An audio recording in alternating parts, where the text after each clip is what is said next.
everyone, welcome to Modeller's Shipyard. This DVD is going to describe how to actually make the HM Mermaid. What we're going to do stage by stage is take all the parts out and identify them, and then we're going to go through and show you how to neatly and correctly modify or shape the different parts and then put them together, and we'll be doing that step by step. Now, as you can see, what I've got in front of me here are all the parts, and they're all laid out. So the first thing you do, go to your box and get all the parts and lay them all out and inspect them for neatness, accuracy, make sure that all the parts are there and also not damaged.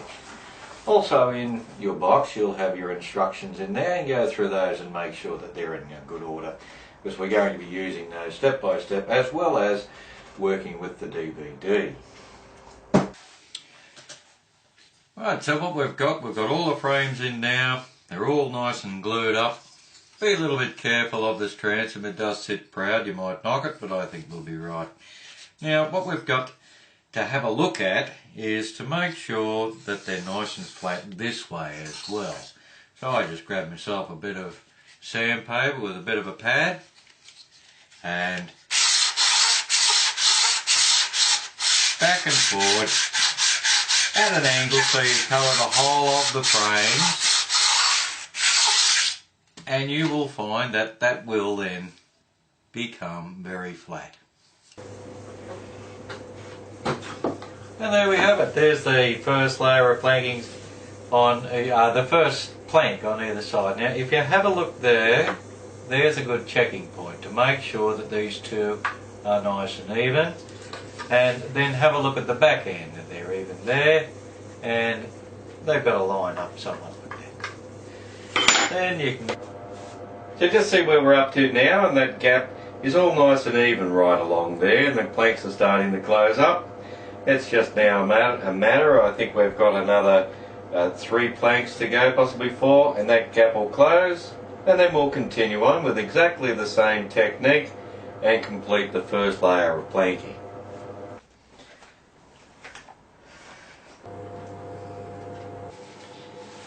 So just again, when we're putting our back steelers on, we've got to have the width of a plank to form the largest part of that steeler. So just put a little piece of scrap there at the end, you know where the steeler's going to form, and a pencil mark.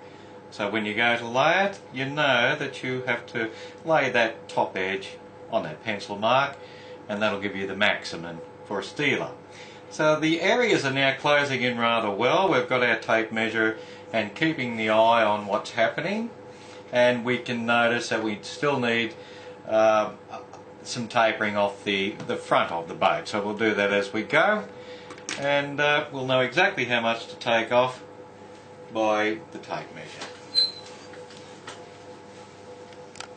As you can plainly see now, the hull's all but closed up, and with the same small amount of tapering on the front and the back, it'll be sealed, and then we can concentrate on the back section there where those triangles are. Sand him off and start thinking about the false keel, the stem and the stern post. Now we're doing the anchor cables now, and as you can see they're going down through the deck, through the holes that we've put our brass eyelets into. Now, so it's onto the shrouds. And there's quite a lengthy process in doing this, but it is rather simple. The first thing you do is you get some 1mm black cord, and then you pass it through the masthead like that and bring it down and measure it and let it dangle about 40mm past the actual channel board. Take that back out. Pick up your black wax and pull it through the black wax. Hoko, you can get it from Modeller's Shipyard. This will stop all the fibres and keep all the fibres down when it gets eventually dusty. About half a dozen times. Put that through. Make them even at the bottom. Pair of forceps, which you can also get, is all finished, the Mermaid. I gotta say, I really enjoyed putting this kit together. It's a very good little kit. There's plenty of materials to use, and I look forward to the next one from Modeller's Shipyard. So it's bye from now. This is Leon Griffiths, and I hope you have a good time modelling.